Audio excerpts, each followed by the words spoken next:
ये चैनल बच्चे और बड़े सब देख सकते हैं। इस चैनल पर दी जाने वाली तमाम कहानियां और तस्वीर सिर्फ कहानियों और तखरीर पर मबनी हैं। इनका हकीकत से कोई ताल्लुक नहीं है। ये मवाद सिर्फ लोगों की तफरीह और एंटरटेनमेंट के लिए बनाया गया है। किसी भी शख्स, जगह या वाक़े से मुशाबहत महज इत्तेफाक हो सकती है। इसलिए यूट्यूब टीम या किसी भी फर्द को इस पर कोई एतराज नहीं होना चाहिए। चंदनी की आंखों में सदियों की नफरत जल रही थी। उसने शरिया का हाथ मजबूती से पकड़ा और कहा, आज तुम्हारी रूह इस आईने में कैद होगी और मैं तुम्हारी दुनिया में आजाद घूमूंगी।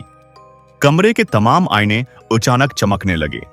दीवारों पर पुरानी तस्वीरें अभर आए, जिनमें राजकुमारी वंदना और चंदनी साथ खड़ी थीं। शरिया के जिहन में तेज दर्द उठा और उसे सब कुछ याद आने लगा।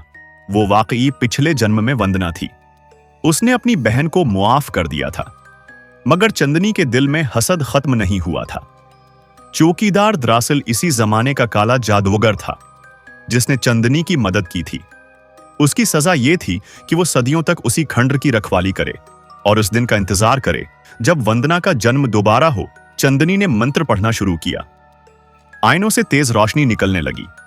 शरिया का वजूद हल्का होने लगा, जैसे उसकी रूह जिस्म से जदा हो रही हो।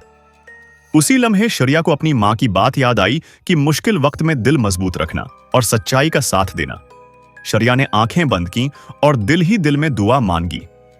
उसने बुलंद आवाज में कहा, नफरत कभी मोहब्बत पर जीत नहीं सकती। मैं तुम्हें मुआफ करती हूं चंदनी। ये सुनते ही कमरे में जोरदार गूंज पैदा हुई। आईनों में दुराड़ें पड़ने लगी। चंदनी चीखने लगी। उसकी ताकत नफरत से बंधी हुई थी और मुआफी के सामने वो कमजोर हो रही थी। चौकीदार ने रोकने की कोशिश की, मगर आईनों के टुकड़े जमीन पर गिरने लगे। रोशनी का एक दायरा शरिया के गर्द बन गया और चंदनी उसी आईने में वापस कैद होने लगी जहां से वो निकली थी।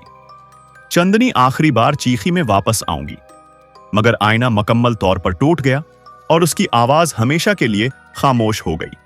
चौकीदार भी राख में बदलकर जमीन पर बिखर गया। सुबह होने लगी। जंगल में परिंदों की आवाजें गूंजने लगीं। किले के दरवाजे खुद ब खुद खुल गए। शरिया बेहोश हालत में बाहर मिली। जब उसके दोस्तों ने उसे जगाया तो सब हैरान थे कि वो अंदर कैसे गई। शरिया ने आखिरी बार किले की तरफ देखा। अब वो आम सा खंडर लग रहा था, जैसे वहां कभी कुछ हुआ ही ना हो। उसके हाथ का जख्म भी आहिस्ता आहिस्ता गायब हो रहा था। शरिया समझ चुकी थी कि आईने का राज खत्म हो चुका है। चंदनी की रूह हमेशा के लिए कैद हो गई है और सदियों पुराना बदला आज खत्म हो गया। अब न कोई आवाज उसे बुलाएगी, न कोई साया उसका पीछा करेगा, क्योंकि नफरत का खात्मा हो चुका था और मुआफी ने हमेशा के लिए उस कहानी का इख्तिताम कर दिया। वीडियो को लाइक और चैनल को सब्सक्राइब जरूर कर दें।